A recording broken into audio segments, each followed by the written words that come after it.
Hello everyone, welcome to my channel online GK by doctor US Yadav. आज हमने आपके लिए जो महिला पर्यवेक्षक का एक वीडियो लेकर के आए हुए हैं। ये ओल्ड पेपर है जो 26 मार्च 2017 को मॉर्निंग शिफ्ट में ये पेपर हुआ था। तो इसका हमने हल प्रश्न पत्र आपके समक्ष लेकर के आए हुए हैं। इसे आप देखिए और जो अभी 28 फरवरी को जो महिला पर्यवेक्षक की परीक्षा होना है उसमें काफ़ी सहयोगी रहेगा ये वीडियो। आपको इससे काफ़ी मदद मिलेगी क्योंकि ओल्ड पेपर से भी बहुत सारे प्रश्न जो है रिपीट हो जाते हैं। तो इस वीडियो को आप पूरा देखिए और जितने भी पुराने पेपर्स हैं, जितने क्वेश्चन हैं, उनको आप पूरी तरीके से तैयार कर लीजिए। हमारे पास और भी बहुत सारे वीडियो हैं क्योंकि 16 या 17 शिफ्ट में ये पुराना पेपर हुआ था मार्च में 2017 पे। तो सारे ओल्ड क्वेश्चन के वीडियो हमारे पास है। तो उनको प्राप्त करने के लिए आप यदि हमारे चैनल पे नए हैं तो सब्सक्राइब कर लीजिए और लाइक कर दीजिए और बेल आइकॉन को ऑल पर सेट कर लीजिए आप। तो आपको पुराने जितने भी हम वीडियो डालेंगे तो वो आपके मोबाइल में सीधे उनका नोटिफिकेशन आ जाएगा। चलिए हम समय नष्ट ना करते हुए प्रश्न क्रमांक पहला लेते हैं। ये न्यूट्रिशन एंड हेल्थ के क्वेश्चन हैं। तो ये पहला प्रश्न है आपके सामने। इनमें से कौन व्यापक जनसमूह हेतु आहारी लक्ष्य है? तो कौन सा है जनसमूह हेतु आहारी लक्ष्य? तो ये सभी है, उपर्युक्त सभी, जैसे कि न्यूनता जन्य रोगों और शिकारों की रोकथाम, ये भी सही है। उपयुक्ततम प्रदर्शन तथा IBW कायम रखना, ये भी सही है। और सकारात्मक स्वास्थ्य कायम रखना, ये भी सही है। तो तीनों ऑप्शन इसके सही है। अगला प्रश्न है, दूसरा प्रश्न देखते हैं हम। थोड़ा जल्दी जल्दी देखेंगे क्योंकि प्रश्न 200 प्रश्न हैं तो वीडियो काफ़ी लंबा हो जाता है। प्रसवकालीन देखभाल के संबंध में इनमें से क्या सत्य है? तो क्या सत्य है इनमें से? यह प्रसव आरंभ होने के बाद आरंभ होती है और प्रसव के बाद तक चलती है, जिसमें माता और शिशु की जांच करना शामिल है। ये ऑप्शन आपका सही है। अगला प्रश्न है, हेपेटाइटिस बी खालिस्तान के कारण होता है। तो किस कारण होता है हेपेटाइटिस बी? तो ये होता है अंत्रेतर मार्ग के कारण ये हेपेटाइटिस बी होता है। अगला प्रश्न है, किसी विशिष्ट भौगोलिक क्षेत्र में किसी रोग या संक्रामक अभिकर्ता की लगातार उपस्थिति को खालिस्तान कहते हैं, जैसे हैजा है, मलेरिया है आदि। तो क्या कहते हैं इसे? स्थानिक विशेष क्षेत्रीय रोग कहते हैं इसे। अगला प्रश्न है, एक विटामिन जो आयरन अवशोषण में सहायक है क्या कहलाता है? वह एस्कॉर्बिक अम्ल कहलाता है। तो एस्कॉर्बिक अम्ल इसका सही उत्तर हो जाएगा। अगला छठवां प्रश्न है, छोटी चेचक या चिकन पॉक्स की संक्रामकता खालिस्तान रहती है।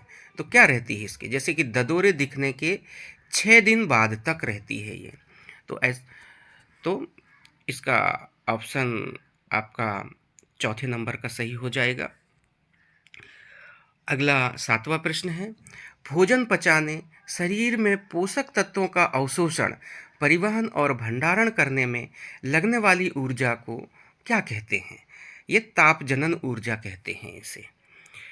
अगला प्रश्न है, नवजात में निर्जलीकरण के मामले में ग्लूकोज खालिस्तान के लिए रूप में देते हैं। तो इनमें से कोई नहीं इसका आंसर सही है। सोडियम के अवशोषण में भी नहीं देते, ऊर्जा के स्रोत में भी नहीं देते और स्वाद के कारण भी इसे नहीं देते।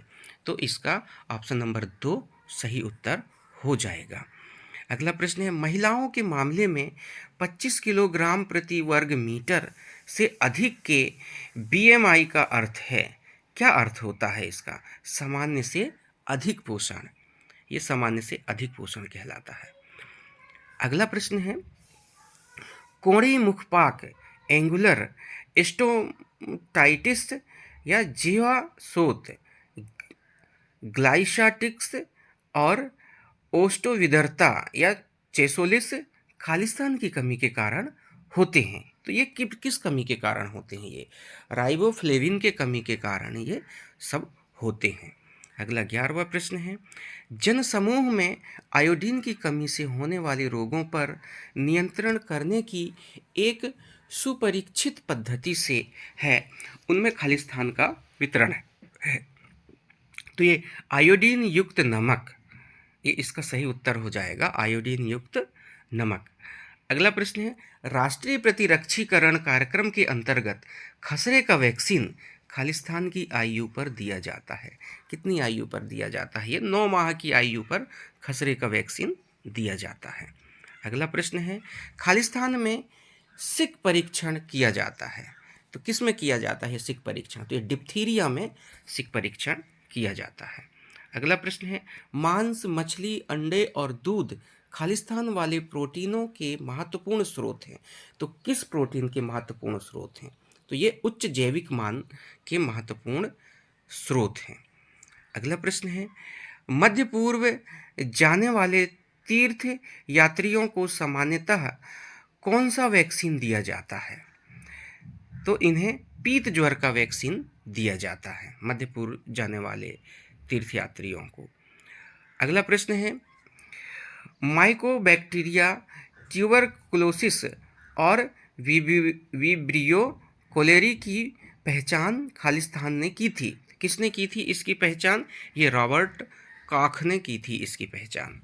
अगला है, नवजात शिशुओं में डीपीटी लगाने का अनुशंसित स्थान है, तो डेल्टाइड पेशी में ये डीपीटी लगाया जाता है। अगला प्रश्न है, थायमिन की कमी आमतौर पर खालिस्तान के कारण होती है, तो किस कारण? ये सभी कारण सही हैं। जैसे कि लोगों द्वारा पॉलिश किए हुए चावल का सेवन अधिक किए जाएंगे तो थायमिन हो जाएगा, खाना पकाने की अनुचित प्रथाएं अपनाएंगे तो थायमिन हो जाएगा, चावल पकाने के बाद बचे अतिरिक्त पानी को फेंक देने से तो भी थायमिन हो जाएगा। तो सभी कारण इसके सही हैं। अगला प्रश्न है, राष्ट्रीय स्वास्थ्य नीति कब सूत्रबद्ध की गई थी? तो ये 1983 में सूत्रबद्ध की गई थी। इनमें से कौन एक आवश्यक वसा अम्ल है? कौन सा है वसा अम्ल? ये देखिए, लिनोलेनिक अम्ल ये वसा अम्ल है। अगला है, मलेरिया खालिस्तान के कारण होता है, तो मलेरिया क्या है? प्लाज्मोडियम के कारण होता है। हमको ऐसा लगता है कि मादा एनाफिलीज नाम का जो मच्छर है उसने काट दिया तो मलेरिया हो गया। नहीं, वह मच्छर काटता है लेकिन हमारे शरीर में प्लाज्मोडियम छोड़ देता है, तब मलेरिया होता है। यदि प्लाज्मोडियम उसने नहीं छोड़ा तो मलेरिया नहीं होगा। अगला प्रश्न है, वृद्धि मंदन और पेशियों एवं अधोत्वची वसा का गंभीर क्षय, ये पोषण संबंधी खालिस्तान की 2 सतत विशेषताएं हैं। तो ये क्या है? मेरास्मस की सतत विशेषताएं हैं ये। अगला है, कंजक्टाइवल जीरोसिस का अर्थ नेत्र श्लेष्मला या कंजक्टाइवा के खालिस्तान से है, तो किसके कारण से है? ये सूखेपन के कारण से है ये। अगला प्रश्न है, गर्भावस्था के दौरान आवश्यक अतिरिक्त प्रोटीन खालिस्तान के आवश्यक होता है, किसके लिए आवश्यक होता है? तो उपरोक्त दोनों के लिए देख, गर्भाशय की आकार में वृद्धि के लिए भी आवश्यक है और गर्भस्थ जो शिशु की तीव्र वृद्धि के लिए भी ये प्रोटीन आवश्यक होता है। तो उपरोक्त दोनों कारण सही हैं। अगला प्रश्न है, प्रोटीन, वसा और कार्बोहाइड्रेट को कभी कभी खालिस्तान कहा जाता है। क्या कहा जाता है कभी कभी? ये निकटस्थ मूल तत्व हैं या प्रॉक्सिमेट प्रिंसिपल्स कहा जाता है इसे। अगला प्रश्न है, फेफड़े को छोड़कर अन्य किसी अंग के क्षय रोग ट्यूबरकुलोसिस से पीड़ित रोगियों को खालिस्तान कहा जाता है। क्या कहा जाता है इन्हें? तो इसे एक्स्ट्रा प्लामोनरी टीवी केस कहा जाता है इन्हें। अगला है, आरडीए की सीमाएं क्या है? क्या है इनकी सीमाएं? तो ये सभी सीमाएं हैं, केवल स्वस्थ व्यक्तियों हेतु अनुशंसाएं और कुपोषित, मोटाग्रस्त या बीमार लोगों के लिए अनुशंसाएं नहीं, व्यक्तियों और उनकी पोषण संबंधी आवश्यकताओं के बीच अंतर। तो उपर्युक्त सभी ऑप्शन सही हो जाएगा इसका। अगला प्रश्न है, व्यक्ति की पोषण स्थिति का आकलन करने के लिए इनमें से किस विधि को अपनाया जाता है? सभी विधि को अपनाया जाता है व्यक्ति की पोषण स्थिति को आकलन के लिए। पोषण संबंधी नृमिति को भी अपनाया जाता है। पोषण संबंधी संकेतों की नैदानिक या क्लिनिकल जांच को अपनाया जाता है। जैव रासायनिक आकलन, ये सभी को अपनाया जाता है। अगला प्रश्न है 29वां,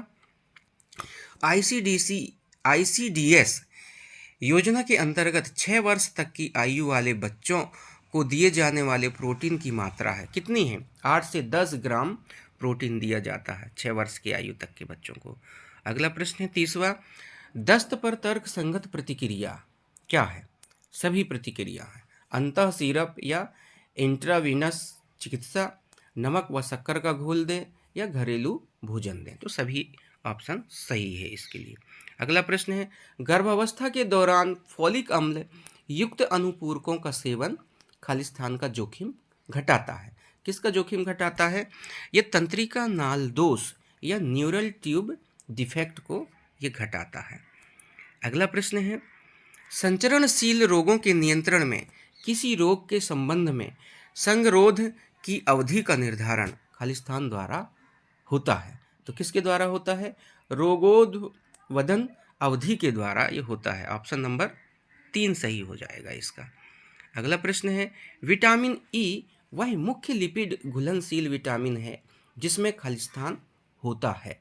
तो किसके कारण? एंटीऑक्सीडेंट गुण के कारण ये होता है। अगला प्रश्न है, इनमें से किसे छोड़कर अन्य कारकों के कारण चेचक या स्मॉल पॉक्स का उन्मूलन हो पाया था? तो किसके कारण हो पाया था? अतिरिक्त मानव भंडारण नियंत्रण के कारण ये चिकन पॉक्स हो गया था। अगला प्रश्न है, राष्ट्रीय पोषण संबंधी रक्त अल्पता नियंत्रण कार्यक्रम खालिस्तान में रक्त अल्पता की रोकथाम एवं उपचार करने पर लक्षित है। तो ये गर्भवती महिलाओं के लिए ये पोषण संबंधी कार्यक्रम है। अगला प्रश्न है, गर्भावस्था से पहले तथा उसके दौरान पोषण स्थिति खराब होने की गंभीर दीर्घकालिक प्रभाव होते हैं और खालिस्तान का जोखिम मौजूद रहता है। तो कौन सा जोखिम में मौजूद रहता है? ये सभी जोखिम, मात्र रुग्णशीलता, शीघ्र समय से पूर्व, है ना, जन्म के समय वजन कम हो जाना, ये सभी कारण सही हैं इसके लिए। अगला प्रश्न है, ऊर्जा असंतुलन से उत्पन्न होने वाली 2 स्थितियां बताएं। तो ऊर्जा असंतुलन से कौन सी 2 स्थिति होती हैं? ये एक तो मोटापा और दीर्घकालिक ऊर्जा न्यूनता होती है। ये 2 स्थितियां होती हैं। अगला प्रश्न है, एक सरल शर्करा जो शरीर की सभी कोशिकाओं के लिए ऊर्जा का प्रमुख स्रोत है। तो ये ग्लूकोज है, सभी के लिए है ये। अगला प्रश्न है, स्तनपान कुछ विषाणु संक्रमणों जैसे खालिस्तान के विरुद्ध प्राकृतिक प्रतिरक्षा की अवधि को लंबा कर देता है। तो क्या है? ये उपरोक्त दोनों कारण हैं। देखिए, कुछ प्रकार के निमोनिया और दस्त और दूसरा पोलियो, ये दोनों कारण सही है। ये मधुमेह यहाँ गलत है। अगला है, समुदाय में बच्चों की स्वास्थ्य स्थिति की माप क्या कहलाती है? तो ये नवजात मृत्यु दर कहलाता है। ये इसका सही आंसर है। अगला प्रश्न है, गर्भवती स्त्री को अपने आहार में इनमें से किस प्रकार के भोजन से बचना चाहिए? तो उपर्युक्त सभी प्रकार के भोजन से बचना चाहिए गर्भवती स्त्री को। बासा भोजन नहीं खाना चाहिए, जंक फूड जो नहीं खाना चाहिए, और मसालेदार और तेली सब्जियां जो रहती हैं ये नहीं खाना चाहिए गर्भवती महिला को। ये इसलिए उपर्युक्त सभी आंसर इसके लिए सही है। अगला प्रश्न है, देखते हैं हम, ICMR 2010 के अनुसार स्त्रियों के लिए कैल्शियम की अनुशंसित अनुमति कितनी है?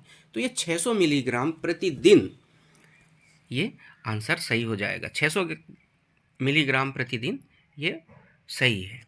अगला प्रश्न है, आयरन की कमी से होने वाले एनीमिया के कार्यात्मक प्रभावों में शामिल है। क्या शामिल है? आयरन की कमी से क्या होता है? इसमें उपर्युक्त सभी कारण सही हैं। इसमें देखिए, निढालता, बेचैनी और क्षीण कार्य प्रदर्शन, ये भी सही है। ताप नियंत्रण में गड़बड़ी, ये भी सही है। मात्र और प्रसव पूर्व मरणशीलता एवं रुग्णशीलता में वृद्धि, ये भी सही है। तो सभी कारण सही हैं इसके लिए।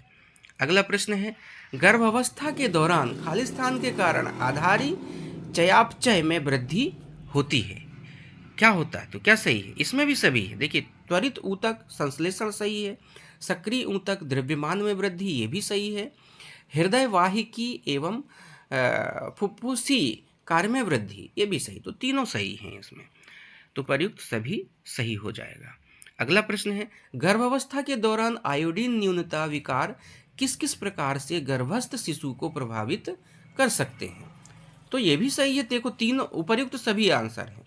तंत्रिकी, क्रेटिनता या वामनता ये भी सही है, मूक बधिरता है, भेंगापन है, ये उपर्युक्त तीनों कारण सही हैं। अगला प्रश्न है, शाकाहारी माता में खालिस्तान की कमी होने की संभावना अधिक होती है। तो ये विटामिन B12 की संभावना ज़्यादा होती है जो शाकाहारी माता होती हैं तो उन पे। अगला प्रश्न है, अंत्योदय अन्न योजना के अंतर्गत वह कौन सी एक अनुपूरक खाद्य सुरक्षा योजना है जो निर्धनतम व्यक्तियों को खालिस्तान भोजन प्रति माह प्रति परिवार के लिए पात्र बनाती है? तो क्या है ये? 35 किलोग्राम आपको भोजन मिलता है प्रति माह।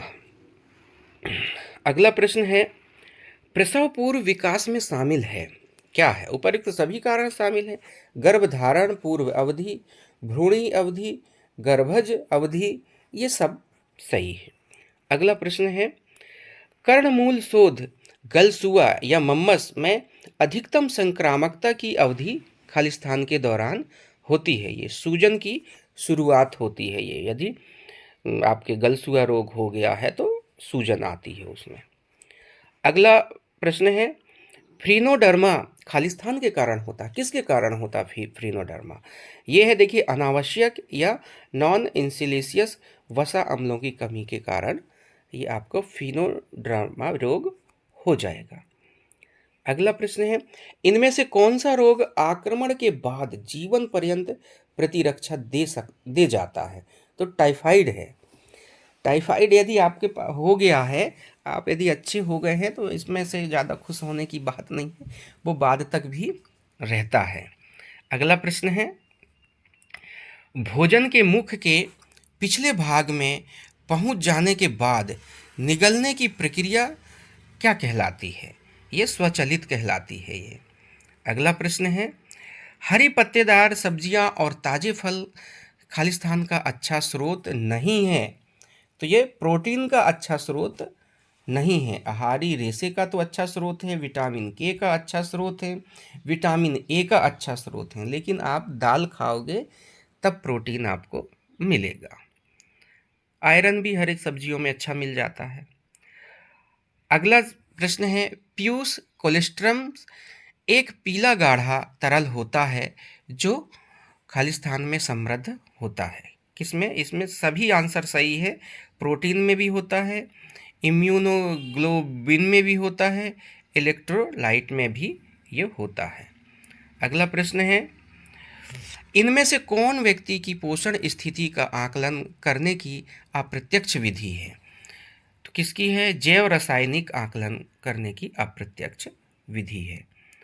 अब अगला प्रश्न हमारे सामने है, ये जनरल नॉलेज के प्रश्न हैं ये, और लॉजिकल एबिलिटी के प्रश्न हैं। तो हम इसमें जनरल नॉलेज के प्रश्न को देखेंगे। अब लॉजिकल एबिलिटी का वीडियो तो अलग से ही बनाना पड़ेगा, क्योंकि उसमें कम प्रश्न शामिल करना पड़ेगा, क्योंकि उसमें थोड़ा सा लिखना भी पड़ेगा, वाइट बोर्ड चलाना पड़ेगा, तब आपको समझ में आएगा। तो हम जनरल नॉलेज के प्रश्न को जल्दी जल्दी देख लेते हैं। माइक्रोसॉफ्ट पावर पॉइंट में अधिकतम जूम प्रतिशत है। कितना प्रतिशत है? ये कंप्यूटर का प्रश्न है, तो 400% अधिकतम जूम है। ये लॉजिक वाला प्रश्न है, इसको स्किप करते हैं। आगे चलते हैं हम। बाल विवाह अधिनियम किस वर्ष लागू किया गया था? तो ये 2007 में लागू किया गया था बाल विवाह अधिनियम। अगला प्रश्न है, निम्न में से कौन सा प्रोटोकॉल कहलाता है? तो HTTP ये प्रोटोकॉल है। ये कंप्यूटर का प्रश्न है, इन्हें ध्यान से आप याद रखिए। अगला है, 2019 के पश्चात वर्ष 2024 तक सांझी योजना के अंतर्गत कितने ग्रामों का विकास करना पड़ेगा। तो ये 5 ग्रामों का विकास करना पड़ेगा। अगला प्रश्न है, जनजातीय कार्य मंत्रालय को कौन से वर्ष में सामाजिक न्याय और अधिकारिता मंत्रालय से अलग किया गया था? तो ये 1999 में अलग किया गया था। अगला प्रश्न है, सती समिति रोकथाम या अधिनियम 1987 के अंतर्गत निम्न में से कौन से महिलाओं के सती की श्रेणी में रखा नहीं जा सकता? तो इनमें से कोई नहीं आंसर, ये सही हो जाएगा, ऑप्शन नंबर 4। अगला प्रश्न है, निःशुल्क एवं अनिवार्य शिक्षा विधेयक किस वर्ष में पारित किया गया था? तो ये 2009 में पारित किया गया था। अगला प्रश्न है, MS वर्ड टेक्स्ट को जब वे स्क्रीन के दाहिने किनारे तक पहुंच जाते हैं तो उन्हें अपने आप अगली लाइन पर स्थानांतरित करता है, इसे क्या कहते हैं? ये वर्ड रैप कहते हैं इसे। अगला प्रश्न है, रुपये 15,000 का, अच्छा तो ये तो एक लॉजिक वाला प्रश्न है, ये तो इसे स्किप कर देते हैं, ये गणित का सवाल है, ये इसे हल करना पड़ेगा। अगला है, पावर पॉइंट शो में कौन सा फाइल स्वरूप जोड़ा जा सकता है? तो ये सभी जोड़ा जा सकता है पावर पॉइंट शो में, JPG, GIF भी और .wav भी, सभी फाइल को जोड़ सकते हैं। ये भी लॉजिक वाला प्रश्न है, इसे अपन स्किप करते हैं। अगला देखते हैं, निम्न में से कौन सा विकल्प सही नहीं है? तो इनमें से कोई भी विकल्प सही नहीं है। जैसे हिंदू उत्तराधिकार अधिनियम 1956 बेटियों को एक संयुक्त हिंदू परिवार से केवल जीविका का अधिकार मांग सकती है, तो ये भी सही नहीं है। अगला यदि आप देखते हैं कि हिंदू उत्तराधिकार संशोधन अधिनियम 1956 के द्वारा बेटियों को अपने भाइयों के साथ विरासत का अधिकार प्रदान किया गया, तो इस अधिनियम के तहत तो ये ऑप्शन जो कह रहा है कि ये इनमें से कोई नहीं है। अगला प्रश्न है, देखते हैं, एंड्रॉयड स्टैक के आधार पर कौन सा ऑपरेटिंग सिस्टम का उपयोग किया जाता है? तो लाइनक्स का उपयोग किया जाता है। अगला ये लॉजिक वाला प्रश्न है, इनको स्किप करते हैं अपन और अगला प्रश्न में चलते हैं, किस वर्ष में हिंदू उत्तराधिकार अधिनियम लागू किया गया था? ये कब किया गया था? 1956 में लागू किया गया था। ये भी लॉजिक वाला प्रश्न है, तो आगे चलते हैं हम। निम्न में से कौन से जनजातीय कार्य मंत्रालय के योजना प्रत्यक्ष लाभ अंतरण के अंतर्गत आने के लिए चुना नहीं गया है? तो किसके कारण चुना नहीं गया है? अनुसूचित जनजातियों के लिए राष्ट्रीय प्रवासी छात्रवृत्ति योजना, इसके लिए नहीं चुना गया है। अगला प्रश्न है, OSI मॉडल में ट्रांसमिशन डाटा दर का निर्णय लिया जाता है, तो ये फिजिकल लेयर के कारण लिया जाता है ये निर्णय। अगला प्रश्न है, IVF में स्थानांतरित किया जाता है, क्या स्थानांतरित किया जाता है? युग्मजन को गर्भाशय में स्थानांतरित किया जाता है। अगला प्रश्न है, स्वच्छ बच्चे स्वस्थ भारत योजना का आरंभ कौन से वर्ष हुआ था? तो ये 2016 में इसका आरंभ हुआ था। अगला प्रश्न है, वन बंधु कल्याण योजना कौन से वर्ष में से आरंभ किया गया है? तो ये 2014 से आरंभ किया गया है। अगला प्रश्न ये भी लॉजिक वाला है, तो आगे देखते हैं, स्तनियों के किस अंग में ग्लीस कैप्सूल पाया जाता है? तो यकृत में ग्लीस कैप्सूल पाया जाता है। अगला प्रश्न है, राष्ट्रीय सफाई कर्मचारी वित्त युवा विकास निगम कौन से मंत्रालय के अंतर्गत औद्योगिक संस्थान है? तो किस मंत्रालय के अंतर्गत है ये? सामाजिक न्याय और अधिकारिता मंत्रालय के अंतर्गत इसे रखा गया है। अगला है, खाद्य सुरक्षा अधिनियम 2013 के अनुसार निम्न में से कौन सा खाद्यान्न के अंतर्गत आता है? कौन कौन से खाद्यान्न आते हैं इसमें? चावल, गेहूं और स्थूल अनाज, ये आते हैं। अगला है, सर्वप्रथम राष्ट्रीय महिला आयोग किस वर्ष में गठित किया गया था? तो ये 1992 में गठित किया गया था। तीसरा प्रश्न है, मानव पसीने में क्या होता है? तो इसमें होता है जल होता है, लवण होता है और अपशिष्ट पदार्थ होते हैं। पसीने से ये सब निकल जाते हैं।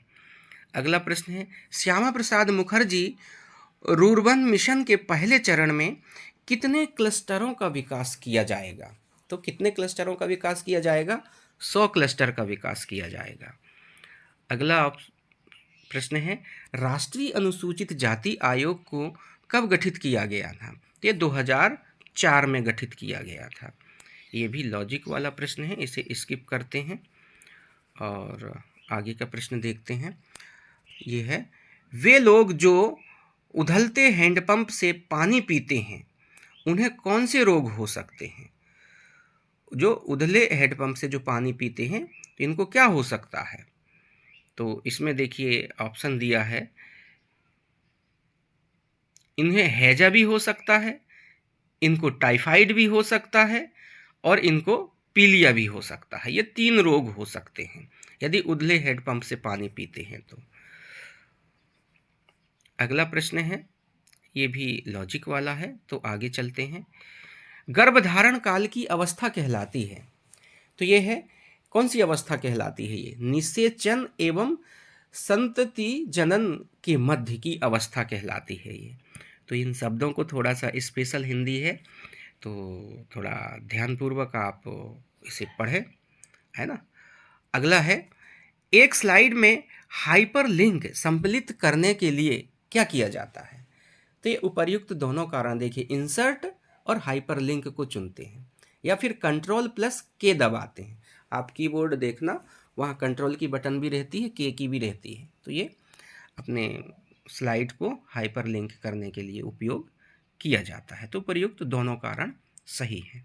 अगला प्रश्न है, ये भी लॉजिक वाला है, तो आगे चलते हैं। हम आगे के प्रश्नों को देखते हैं, इन्हें हम यहाँ से स्किप करते हैं।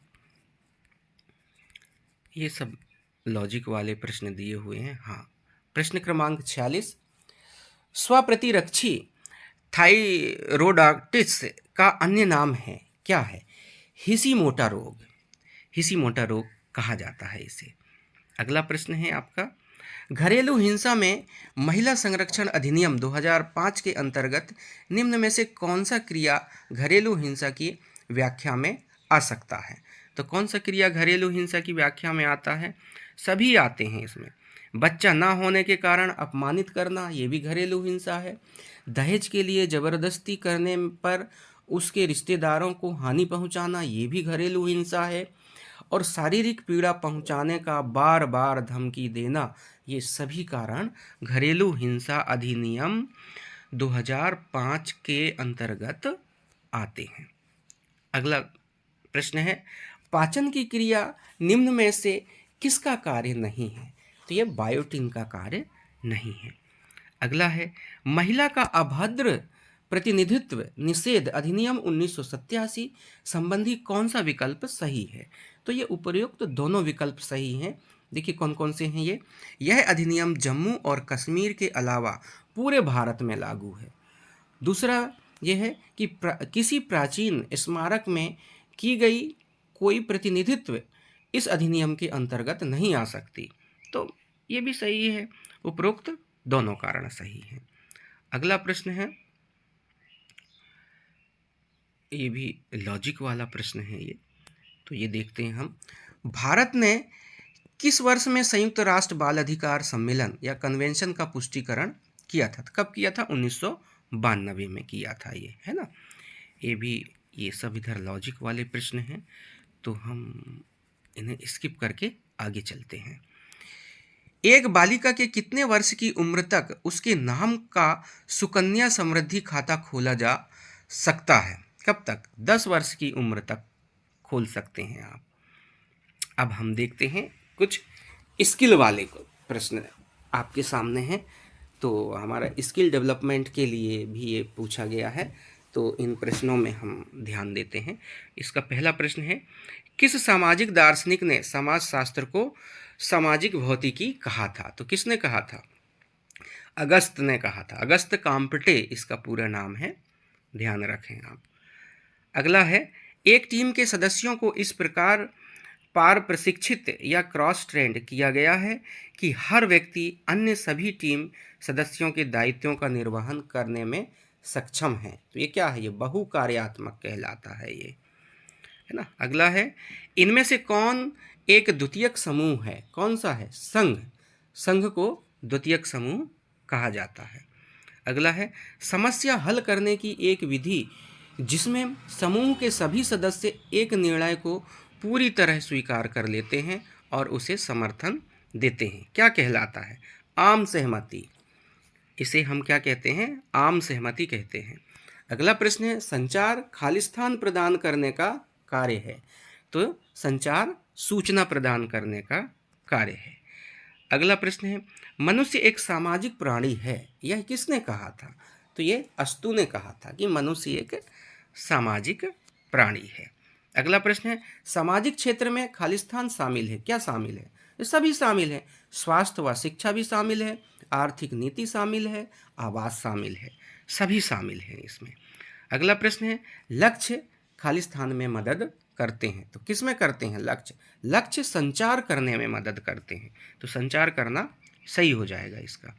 अगला प्रश्न है, सामाजिक समूह कार्य में क्षेत्र कार्य खालिस्तान अर्जित करने में सहयोग करता है। तो सभी उपयुक्त, सभी सही है। इस पे ज्ञान है, कौशल है, रवैया है, ये तो सब अर्जित करने के लिए सामाजिक समूह कार्य करता है। अगला प्रश्न है, केंद्र सरकार के विकास व्यय में क्या शामिल होता है? क्या शामिल होता है? तो रक्षा व्यय शामिल होता है इसमें। अगला है, निम्नांकित में से कौन अशाब्दिक संचार है? कौन सा है अशाब्दिक? सभी है। चेहरे के हाव भाव से हम समझ जाते हैं, दिखावट या रूप रंग से समझ जाते हैं, तो और मुद्रा से हम समझ जाते हैं। तो ये सभी ऑप्शन सही हैं। इनमें से कौन समूह चिंतन का एक लक्षण नहीं है? तो कौन सा समूह है? असुरक्षितता के भ्रम, ये सही है। अगला प्रश्न है, इनमें से कौन टीम विकास का एक चरण नहीं है? तो निर्णय, ये टीम विकास का चरण नहीं है। अगला है, इनमें से कौन संचार का सबसे प्रभावशाली तरीका है? लिखित। लिखित जो है वो संचार का सबसे प्रभावशाली तरीका है। अगला प्रश्न है, सामाजिक न्याय खालिस्तान के बीच का संतुलन है। किसके बीच का संतुलन है? ये व्यक्ति के अधिकारों और सामाजिक नियंत्रण के बीच का संतुलन है। अगला है, विमुक्त जनजातियां हैं। तो कौन कौन सी जनजाति विमुक्त है?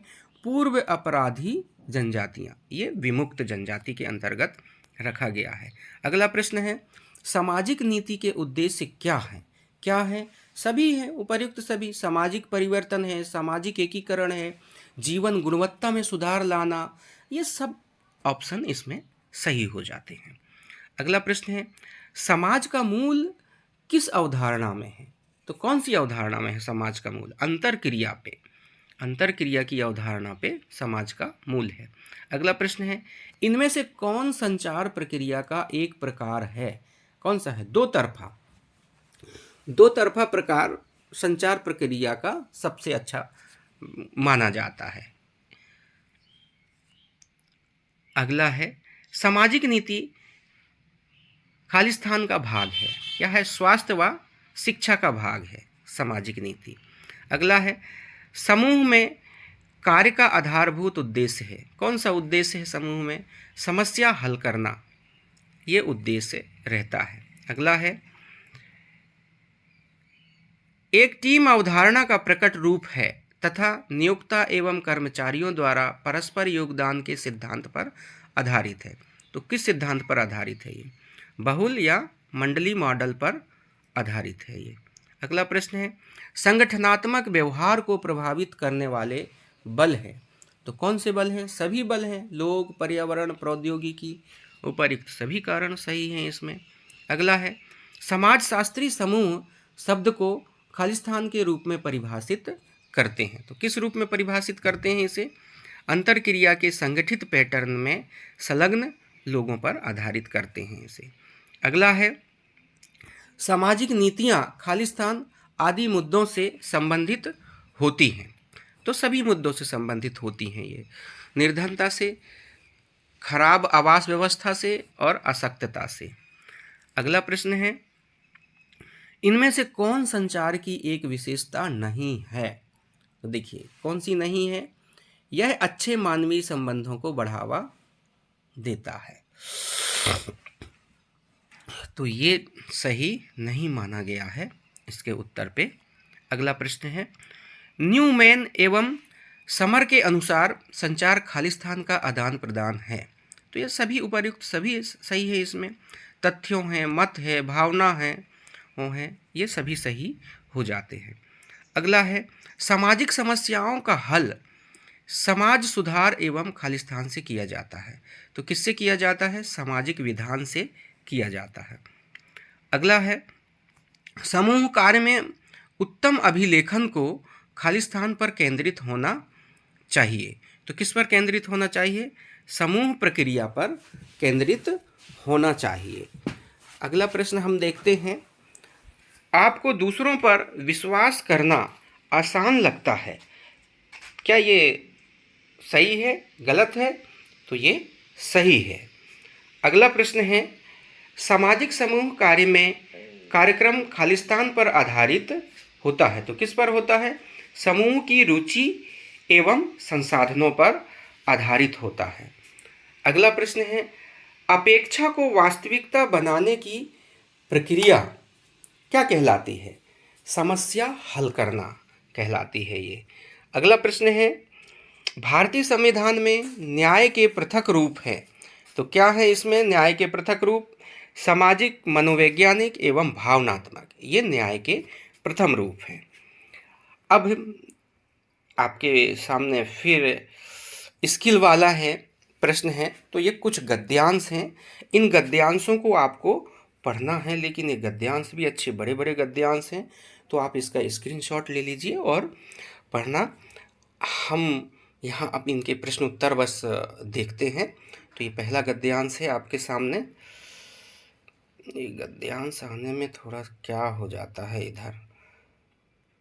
तो अगला प्रश्न है इसका, अध्यापक को कक्षा में कुछ स्थितियां क्यों निर्मित करनी चाहिए? क्यों करनी चाहिए? कि भाई उसमें उनसे अधिगम में सुधार हो सकता है, ये सही है। अगला प्रश्न है, ये भी वही गद्यांश है, इसका हम प्रश्न को पढ़ लेते हैं। अध्यापकों को कौन सी स्थितियां प्रदान करना चाहिए? तो सभी स्थिति। अध्यापन सहायक सामग्री है, प्रतिस्पर्धा की भावना है उत्पन्न करना, और परस्पर सहयोग की भावना भी उत्पन्न करना चाहिए इन्हें। तो अगला प्रश्न देखते हैं। तो ये भी गद्यांश अधिगम से ही संबंधित है, आपने तो स्क्रीनशॉट ले ही लिया है उसका। इसका प्रश्न अपन पढ़ते हैं। दृश्य सहायक सामग्रियां अधिगम को बनाती हैं। क्या बनाती हैं? ठोस और अर्थपूर्ण बनाती हैं। ये क्या हो गया है सिस्टम में। अगला प्रश्न है,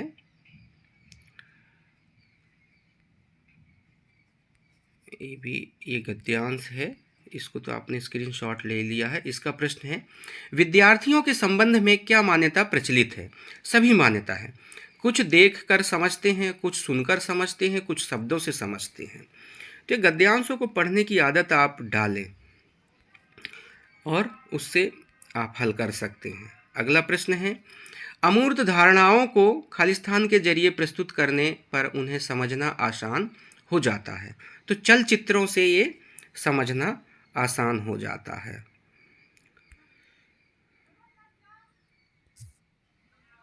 ओह, ये क्या हो गया यहाँ पर। हाँ, अब सही है। अगला प्रश्न है, प्रदर्शनी के स्थान पर क्या प्रयोग किया जा सकता है? तो क्या प्रयोग किया जा सकता है? टेलीविज़न प्रयोग किया जा सकता है। अगला प्रश्न है, ये देखिए, ये गद्यांश दूसरा है ये, तो इसको आप थोड़ा समझें,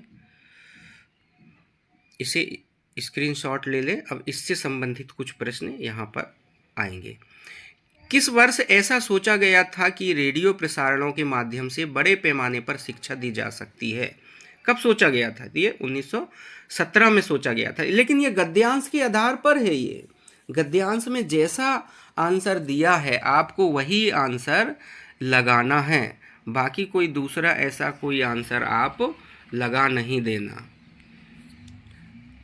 तो अगला प्रश्न है, खालिस्तान में बम्बई में पहला रेडियो स्टेशन स्थापित हुआ था। तो ये कब हुआ था? जुलाई 1927 में हुआ था। ये फिर रेडियो से संबंधित, संचार से संबंधित ये वही पुराना गद्यांश है। फिर दूसरा प्रश्न क्या कहा कि भारत में रेडियो प्रसारण खालिस्तान के माध्यम से किया जाता है। किसके माध्यम से? ऑल इंडिया रेडियो के माध्यम से किया जाता है। अगला है, ये भी गद्यांश वही पुराना है। इसमें प्रश्न क्या पूछा गया है? रेडियो माध्यम प्रसिद्ध खालिस्तान के व्याख्यानों के प्रसारण के लिए बहुत प्रभावी है। किसके लिए? सभी प्रसारण, शिक्षाविदों, वैज्ञानिकों, ऐतिहासिक विवरणों, सब के लिए है ये। अगला प्रश्न है, ये भी संचार से रिलेटेड है। रेडियो कार्यक्रम आमतौर पर ऐसे विषयों पर तैयार किए जाते हैं जो खालिस्तान के लिए अधिक उपयुक्त हैं। तो किन के लिए? शाब्दिक संचार के लिए ये प्रयोग किए जाते हैं। अगला है, ये क्या हो गया ये? अगला है, ध्वनि के माध्यम से कौन से चित्र बनाए जाते हैं? तो कौन से चित्र बनाए जाते हैं ध्वनि के माध्यम से?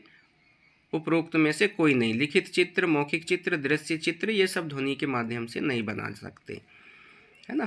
तो अब हम देखते हैं कि चाइल्ड केयर एंड एजुकेशन से संबंधित कुछ प्रश्न। ये शायद लास्ट चैप्टर है आपका।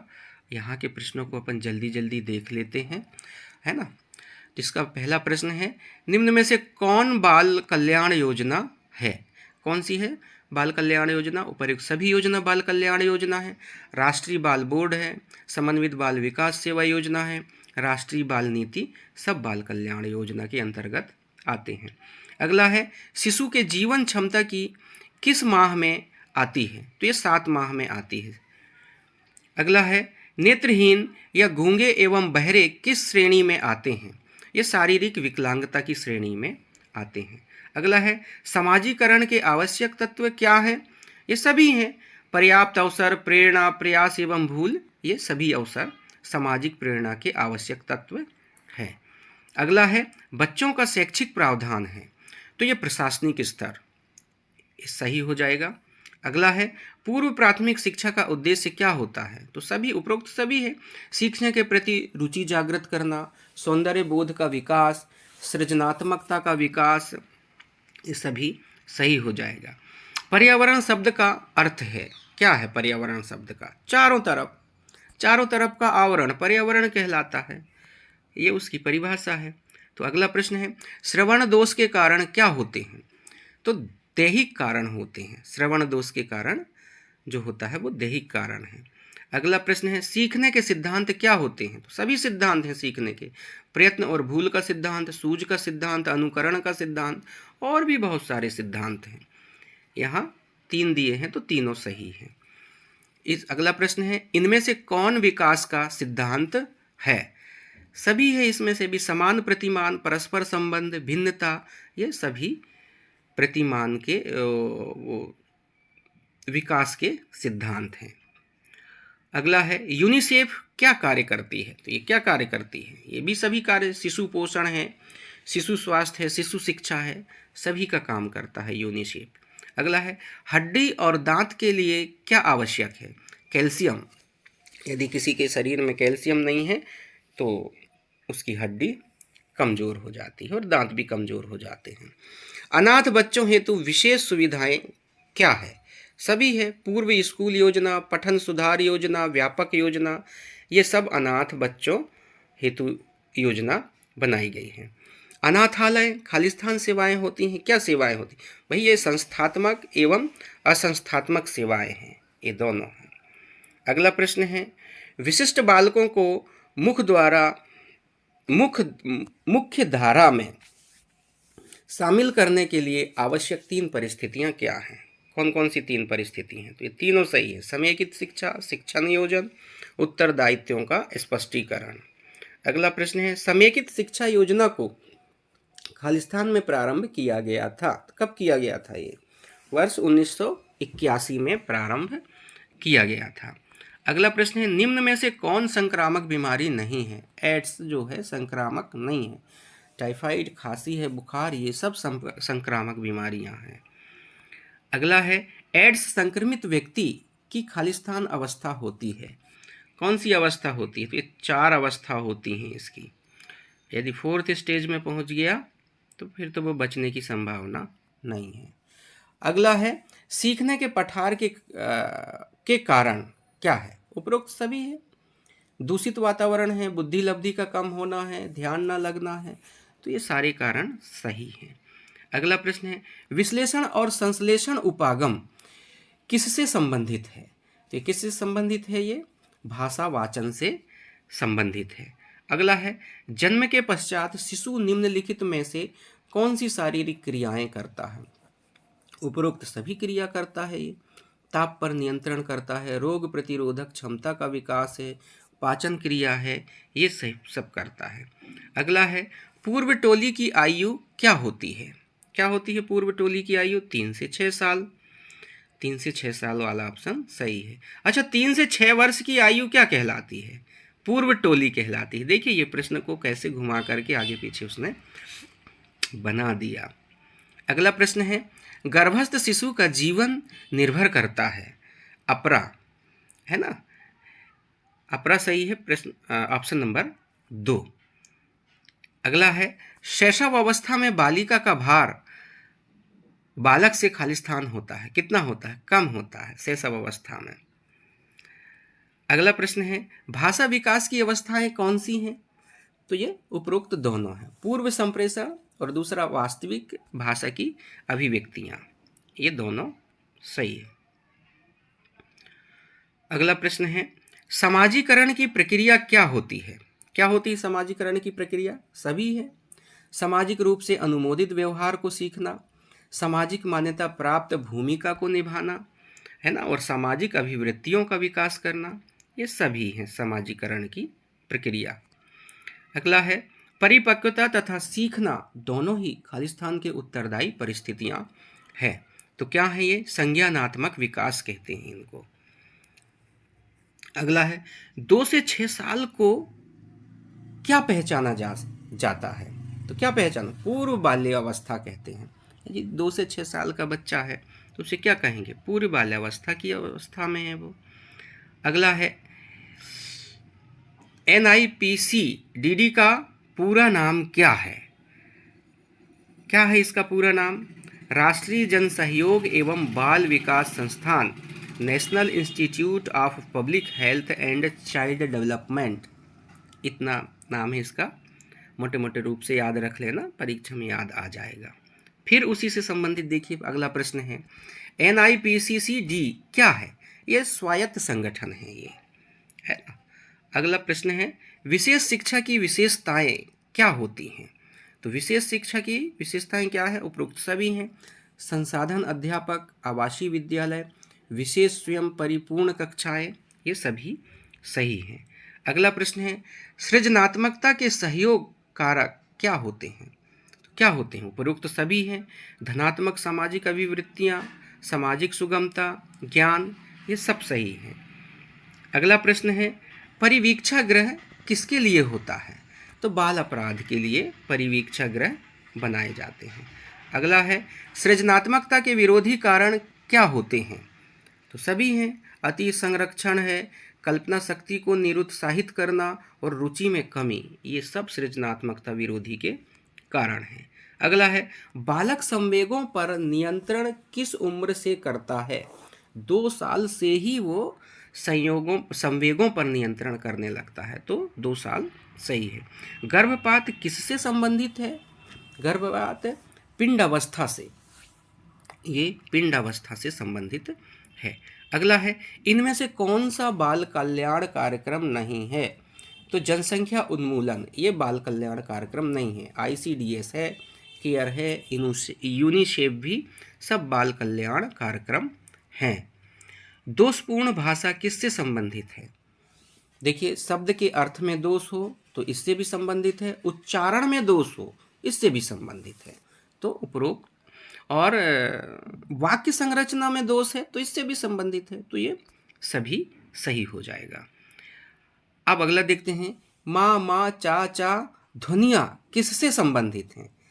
तो ये बबलाना, बबलाना से संबंधित हैं ये। अगला प्रश्न है, भाषा क्या है? भाई अर्जित गुण है ये तो ना। भाषा, भाषा की क्या कहलाती है? ये अर्जित गुण है ये। अगला प्रश्न है, केंद्रीय समाज कल्याण बोर्ड के कार्य क्या होते हैं? तो क्या होते हैं ये? उपर्युक्त सभी है। अनुपूरक पोषण कार्यक्रम, पालन घर, कल्याण विस्तार योजना, ये सभी सही हैं। अगला प्रश्न है, नेत्रहीन की शिक्षा हेतु विशेष उपकरण क्या है? तो नेत्रहीन के लिए ब्रेल लिपि से पढ़ाया जाता है। तो ब्रेल लिपि, ये देखिए, ये प्रश्न हर शिफ्ट की परीक्षा में पूछा जा रहा है ये, तो इसे अच्छे से याद रख लें, हो सकता है इस बार भी आ सकता है। अगला है, एड्स जीवाणु का कोई जीवन चक्र नहीं होता है। तो ये बिल्कुल सत्य है, कोई जीवन चक्र नहीं होता एड्स जीवाणु का, सही है ये। अगला है, रोपण किससे संबंधित है? तो रोपण गर्भस्थ शिशु से संबंधित है। अगला मेरे ख्याल से ये लास्ट प्रश्न हो गया है यहाँ पर। तो आज के वीडियो को हम यहीं समाप्त करते हैं। यदि किसी ने हमारे चैनल पे नए यदि ज्वाइन किया है और उसने सब्सक्राइब नहीं किया है तो आप सब्सक्राइब कर लीजिए, जिससे कि अगला वीडियो आपको आसानी से मिल जाएगा। यदि आपको वीडियो की स्पीड भी बढ़ाना है तो आप सेटिंग में जा कर के उसकी स्पीड को कम और ज़्यादा करके भी आप देख सकते हैं। ऐसा कुछ नहीं, क्योंकि प्रश्नों की संख्या ज़्यादा हो जाती है, लगभग 200 प्रश्न हम हल करते हैं यहाँ, तो मेरे ख्याल से वीडियो लगभग 1 घंटे का बन जाता है। पर क्या करें, अपने को तो परीक्षा की तैयारी करनी है तो पढ़ना तो पड़ेगा। तो आप पुराने पेपरों को ज़रूर पढ़ कर के जाइए, क्योंकि कई बार ऐसा होता है कि पुराने जो प्रश्न हैं वो कई बार रिपीट भी होते हैं, और हमें परीक्षा की तैयारी कैसी करनी है, किस तरह के प्रश्न आने हैं, इन सभी बातों का ज्ञान पुराने पेपर पर हो जाता है। इसलिए हमने आपके लिए ये ओल्ड क्वेश्चन पेपर का वीडियो बनाए हुए हैं। तो आज के लिए यहीं तक है। धन्यवाद।